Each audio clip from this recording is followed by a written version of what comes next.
மனோஜ் எவனையாவது ஏமாற்றி கல்யாணம் கூட பண்ணியிருப்பாளே, எந்த கேனையா ஏமாற போகிறான்னு தெரியல.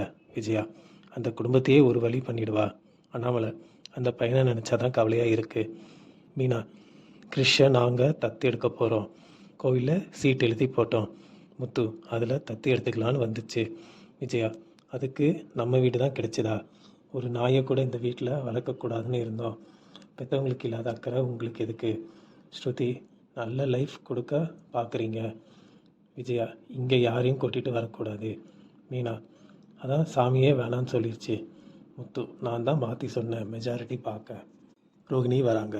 விஜயா நடக்கிறத சொல்கிறாங்க. நீயே சொல்லுன்னு சொல்கிறாங்க. முத்து யார் சம்மதமும் இங்கே தேவையில்லை. இதில் முடிவெடுக்க வேண்டியது கிறிஷ் பாட்டி தான். அவங்க சொன்னால் நான் கேட்பேன். அண்ணாமலை அவங்க நல்ல விஷயத்த சொல்கிறாங்க. அவங்க பாட்டி முடிவெடுக்கட்டும். ரோகிணி அவங்க அம்மாவுக்கு கால் பண்ணுறாங்க. கிறிஷ் எடுக்கிறான், பாட்டிக்கிட்ட கொடுக்குறான். ரோகிணி அம்மா முத்து மீனா ஃபோன் பண்ணாங்க, நான் எடுக்கல. ரோகிணி உன்னை யார் அந்த கதையை சொல்ல சொன்னா? ரோகிணி அம்மா கிறிஷ் உன் பக்கத்தில் இருக்க ஒரு வாய்ப்பு இருக்கும்ல. ரோகிணி என் குழந்தைய அவகிட்ட கொடுக்க சொல்கிறியா?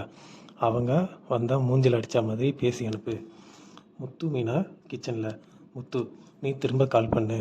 மீனா அதான் வீட்டில் யாரும் ஒத்துக்கலல்ல. முத்து கிறிஷ் பாட்டி சொல்கிறது தான் முக்கியம்.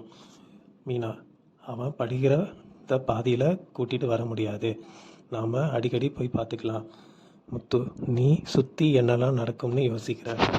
ரோகிணி வித்யா. ரோகிணி அம்மாவும் கிறிஷும் ஊரில் இருந்ததுனால தான் இவ்வளோ பிரச்சனை. அவங்களே இங்கே கூட்டிகிட்டு வந்துடலாம், என் கண் பார்வையில் இருக்கட்டும். வித்யா என்னைக்கலானும் நீ மாட்டிப்ப. ரோகிணி ப்ரெக்னென்ட் ஆகணும். எனக்கு குழந்தை இருந்தால் மனோஜ் ஏற்றுப்பான். எனக்கு பிறக்க போகிற குழந்தை தான் என்னை காப்பாற்ற போகுது. கோமதிக்கு சீதா கால் பண்ணுறா. சீதா எக்ஸாம் ரிசல்ட் வந்துருச்சு, நான் பாஸ் பண்ணிட்டேன். நீ தான் இதுக்கெல்லாம் காரணம். மீனா உன்னோட திறமை தான். முத்து வராரு. சீதா நான் டிகிரி வாங்கிட்டேன். முத்து எனக்கு பெருமையாக இருக்குது. இதோட எபிசோடிங்க முடியுதுங்க.